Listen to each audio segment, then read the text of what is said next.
Hey everybody, Scroft here. Welcome back to Farming Simulator 25. Yesterday I released a video called What Crop Makes the Most Money, and I also showcased off the spreadsheet that I'm working on that's going to be called the Farming Bible, which I thought was a decent name. And hopefully when it's completed, it's going to have all the crops, all the information that I showed you in the last video yesterday. If you haven't checked that out, definitely recommend going and check that out now, because it's really detailed video, shows off what crop is the best money, also taking into account expenses and also the time it takes by working out what crop makes the most money per minute of field work. So like I said, I'm very proud of it. It took a long time, but yeah, this spreadsheet's going to come out with everything in, but hopefully by the end it will be productions, but that's just a lot of work, so I'm definitely going to have all the animals and all that, but the aim is to have productions at the end. So to carry on with that spreadsheet, this is going to be version 2 of it. We're going to now add in crop swathing and see what that does to what crop makes the most money and where it falls in line. So I've done all the testing again, got all the data, all the crop swath information. There's 5 crops that we can now swath. There's wheat, barley, oats, canola and soybeans, so we can potentially increase the income we get from them 5 crops. But yeah, let me talk you through it just quickly, what I did and how I went about it. Same as the last time round, when trying to test out what crop makes the most money. I had a save point and I did it in a certain order to maximize the yield basically to 100%. So as soon as the crop had maximum yield, like this one does at the bottom right there, you can see the yield bonus is 100%. We were ready to go on all 5 of the fields to test out. So before we get into the numbers, I just thought I'd showcase the equipment that I used for this. Again, I took everything into account when I was working out the times. So even though I had the same times because it's the same field, and I knew how long it took to set up to that point and even get it just all the way up to ready to harvest. It's the harvest time that increased because I'm no longer using just one harvester. We're technically using 2. The way I did it is go into the field. I use the McDon swather. It swaths up, which is what you can see this now dropping. That's the actual crop swath for wheat. So it's basically wheat that's not been threshed and we've not got the grain out of it yet. And then you go across in a harvester with this McDon pickup head out. This is the PW8, and it picks up the crop swath that's been left on the ground and then churns out straw. So you can see the change there. That's the crop swath and that's the straw. So I basically stopped the harvester at this point. So I went through field 4 5 times with 100% yield on all 5 crops that we can swath. And from that, I could work out how long it took me, what we got in return, and on the 3 out of the 5 that does straw as well, what happened to that. And then from that, I could work out the increase that we got compared to this traditional harvesting, which is what I'm going to call it on my spreadsheet. That's a traditional harvester with the traditional header, except that header there is obviously for swathing, but if it was just set up for traditional harvesting, that's what that would be. And then we're calling this swathing to have a look and check the comparison. And with that, I can answer 3 good questions, which is what I answered in the last one, which is which crop makes the most money, including swathing now, and then which crop makes the most money with expenses taken into account, also including swathing. And then the final question is what crop makes the most money per minute of field work, but also now including swathing.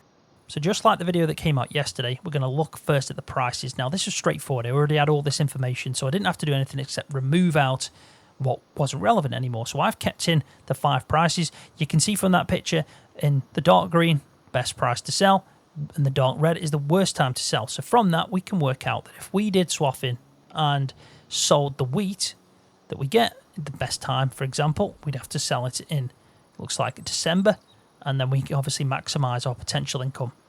So because these are the same prices from the last video, they were took in the first 12 months on Riverbend Spring on medium difficulty, and I did a 1-day season kind of turn, so every day and I slept, I'd move into the next month, and I took these times at 9 AM every morning. I've chopped this table in half just so it can fit better on the screen for you guys that are watching the video right now. But in the spreadsheet, it's all just going across because it is all linked together. But as you can see at the start there, we've got the crop types. The next one is the yield that I got. So this is from swathing.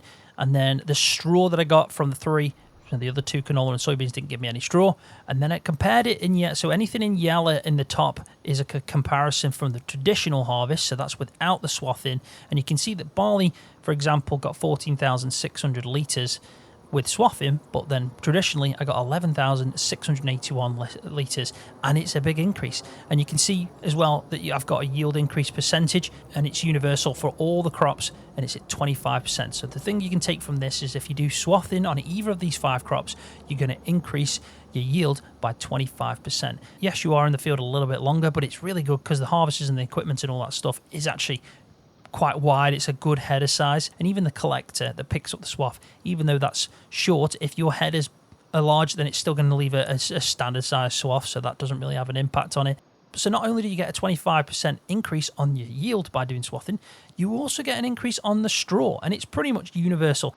I know there's more fluctuation in the actual straw swath and the straw that we get from Swathing, because it was pretty much bang on to the litre every time I did barley, oats and wheat in game using a standard harvester. I just went off and picked up the straw swaths with a pickup wagon or a loading wagon, and then I could see the volume that was in that, and from that I could see how much straw I got from that crop, which was 44,772 litres. But it increased by 25%, or 26 in some cases, to 56,373, and then I also got 56,449 and 55,897. So it's around thereabouts. You're going to expect another 25% increase in straw, but also yield, which is obviously really good, and it's going to bring it right up there. So then going through the rest of it, it's just all self-explanatory. It's me taking into consideration some expenses. I'll mention this again because I mentioned it in yesterday's video that I didn't take into consideration fuel. The reason I didn't do that is because it's too much of a variable. I don't know if you're in a methane tractor, for example. I don't know if you're in an electric tractor, even though you're probably not going to be, but you might be. And I don't know what tractor it is, so your fuel consumption is variable to you, and it's something that you need to kind of adjust for if you really want to go with that in depth. I like these prices. I like taking into consideration these expenses because they are not variable. The seed rate's going to be the same for everyone in this size field, and this will scale up for you in whatever field you're doing. And the same for the fertilizer, and the same for the lime. So they are really good expenses to take into consideration. It gives you a better indication on not just what crop makes the most money, but maybe what's the most profitable. Now, yes, you can go off and turn it into productions, and that's why eventually we're going to keep increasing and doing more and get more information. And from that, you can come up with a bit of a plan. So this is mainly the same as what it was in yesterday's video, just chopped out a lot of them because obviously they're not relevant to Swathing, kept in the same crop types, the 5, and then also just had a look at the times. So you can see that the lime, seeds, fert, all that stuff's the same. Even the planting, rolling and the fert spreading is the same. The only thing that's changed for me here is the harvest time from the traditional to the using a swather. Now, prepping the field was all the same, like I said, so I even had that before save point time, which was 24.5 minutes. But the only thing that's increased is the fact that I've used a second harvester, really, because I've used the swather and then a harvester, and it increased my time in the field from 4.75, which is 4 minutes and 45 seconds basically, to 7 minutes and 15 seconds, or 7.25. So yeah, my time's increased by about 6.5%. That's the average increase that it's taken me time-wise out in the field by using the other harvester. Now, obviously, that again is variable. You might invest a load of money into your equipment and reduce these times down. Same goes for the other stuff, but it was a good idea for me to work out my expenses, but it's also telling me what's paying me the most for the time I'm putting in, which I think is a good metric to have a look at.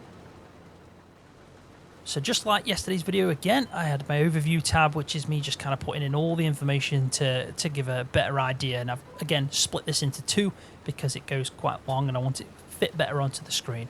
So working across, you can see first the best time to sell each crop and what that price would be. And then it shows you pretty much the most important bit, which is how much money I'm going to make from Swathing compared to the traditional. So you can see the first one, let's look at barley, for example.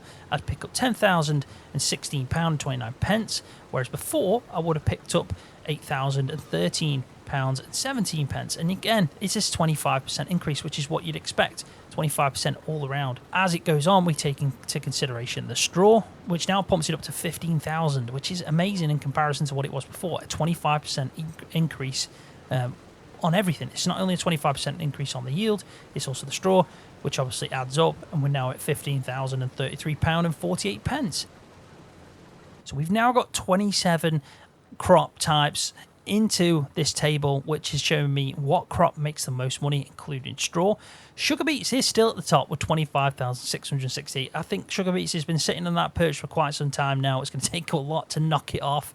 Spinach did a good job by, the fact that we can harvest it twice, but sugarcane as well is a little bit different because you can technically do that same, but it's a nightmare crop. Yes, it's 4th place right now with 20,000. But God, I mean, I think sugarcane's only good in multiplayer, whereas spinach was actually really good, and I really liked the fact that I enjoyed it and the fact that it grows again and you just have to put a bit of fert on. It feels like I'm doing it a second time, and it's a bit more justified without the pain of it. So not really much change at the top end, but if you look at the highlighted in blue and then the highlighted in yellow, the yellow is the traditional. So if we have a look at soybeans or even canola right at the bottom there, it was in 25, it was originally in like the bottom places. It's in 25th, so, it's not doing very well at 9,600. But if you have a look at it, the canola swath, it's jumped up to 21st with 11,800. And that's what you'll find. It's just shifted all of them up a little bit. Oats being now in 10th place, whereas before it was in 15th. So yeah, it's moved up about 5 places there, which isn't bad at all. And if you are doing these kind of crops a lot, like barley, wheat, oats, soybeans, all them lot, swathing would be a really wise idea because you're going to get 25% more increase in your yield. And if you're also like doing animals and you want to get more straw, you're also going to get more straw from it, and you don't have to sell it. You can make more bales. So if we just have a quick look at the expense tabs, you can see that it's pretty much all shifted up again. They weren't too bad anyway originally because of where they were sitting, which is about 15th. I think oats was the highest there at 15th, and now barley's jumped up, but look at oats, it's right next to it. They're all around the same, aren't they, around that area there. It's only canola that's had a good leap. If you look at it, especially the traditional canola, that's 7,444, which is 25th, and it's jumped all the way up to 16th place at 9,779. So yeah, canola is benefiting a lot from the swathing. So the last one is a really good one because it's about the amount of money I get per minute of field work. I like the fact that I've added this one into the FS25 video. It gives you a good insight of what you're going to get paid for the amount of field work you're going to do, and at the end of the day, it's going to kind of relate as well. To me anyway, if I was using this equipment on whatever field size I do. So yeah, it does change depending on the equipment you're using, but it's a good insight for me with the equipment that I picked, and it was modest equipment. I didn't pick anything too massive, or it was about middle ground, a 10 meter header size and about a 6 meter maximum for planters, stuff like that. Nothing too crazy, but sugar beets just flying high at the top, and with that you get so much yield from sugar beets. If you do turn it into like maybe sugar, processing it through productions, it's going to make even more money, and it really is king. Sugar beets is. Cotton, potatoes do really well, especially cotton because you make them in bales. It's quite an easy crop to do, so it's not a bad crop to get on with. But look at what's happened to the swaths. The first swath there, soybeans, is in 4th place, and spinach has been knocked down, which was doing really well in all the other charts. But on this one, it's gone down to 8th place now, and yeah, the swathing has taken over because it just pays off so much. And it doesn't even take that long as well. Even the extra harvesting doesn't really do too much damage to it because the yield is good and the pay is good. And the fact that you get a 25% increase really just does compensate for that extra harvesting that you need to do. But let me know what you think in the comment section. I will keep adding on to this. I'm probably going to give it a bit of a rest now before I do any more spreadsheet work. But the next one that I do work on will be to do with animals. We'll start getting into the dairy cows, then to the beef stock, sheep, pigs, goats, everything, chickens, the lot. We'll look at it all and see what's happening there and what it's making you. And it won't be taking into consideration the productions that we can do off that yet. It will just be the products that we can make straight from the animal and sell. So like milk, for example, and wool and stuff like that, and eggs from chickens. Eventually we'll go into productions and work out what happens then. But I think we take each step at a time because it is a lot of work. The last video, just about what crop makes the most, it took me about 2 days to get through, and of solid work. And I have got to go back work at some time. So I will keep doing my very best though. But if you have enjoyed the video, I would really appreciate it if you can give it a thumbs up for me, because that does help me out. And if you're new to the channel, hit that subscribe button for more videos just like this one on Farming Simulator. See you, everybody.